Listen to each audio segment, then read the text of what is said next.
Today we are discussing gating strategies for living hinges in injection molding.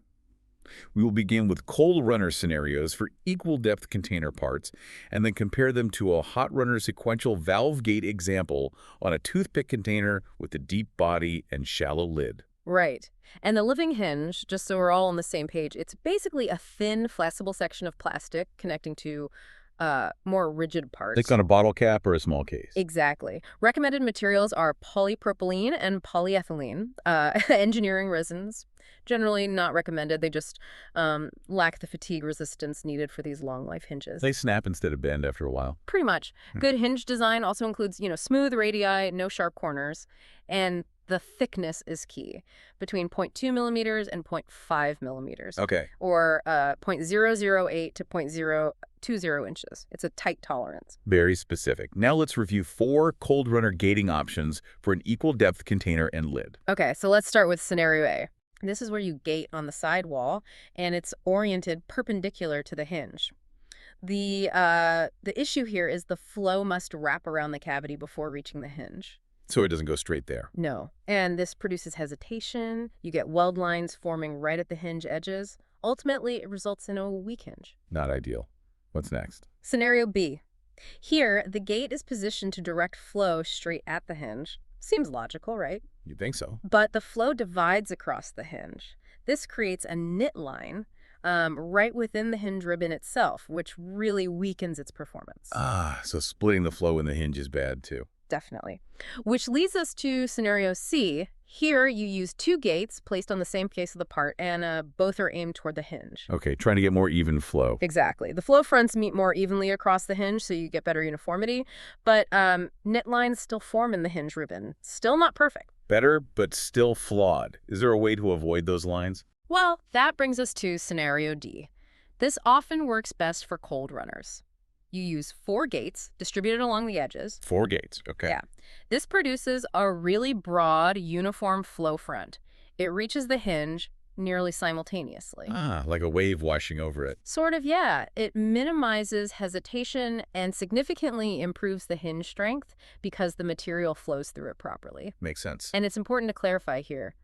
Weld or knit lines, if they form, they should meet within or just outside of the hinge ribbon. Okay. They should not meet directly in the hinge center line.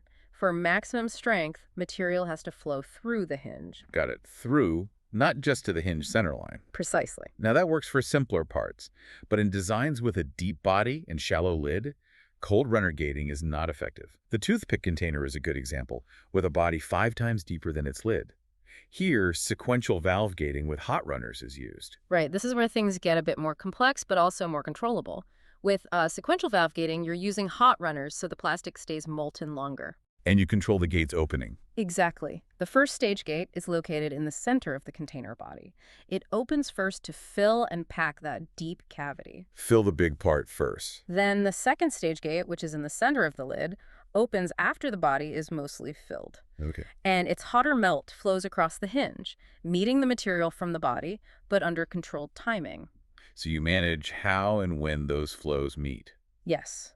And again, the weld or knit line should form within the hinge ribbon or just outside of it, not at the very center line. Same rule applies. Absolutely. This ensures the hinge flexes on a continuous oriented structure rather than, on a weak joint or seam.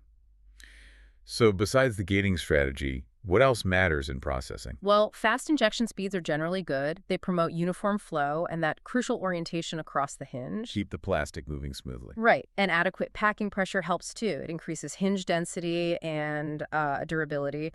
You also have to get the mold temperature optimized. Why is that? To ensure complete filling of that really thin hinge section without hesitation, without it cooling too soon. Makes sense. Get everything just right. And when you do, living hinges offer several great design advantages. They are cost-effective, definitely, because, the hinge and part are molded as a single piece.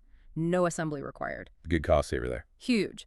They are durable, capable of millions of flexes when designed properly, and they are streamlined, enabling these really compact designs with built-in functionality. Fantastic.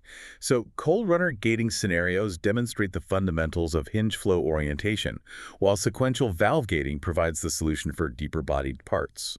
If you have a new project, reach out to True Position Plastics. Justin and his team can help with design for manufacturability, mold flow analysis, mold design, molded parts, and consulting. You can contact them at www.truepositionplastics.com.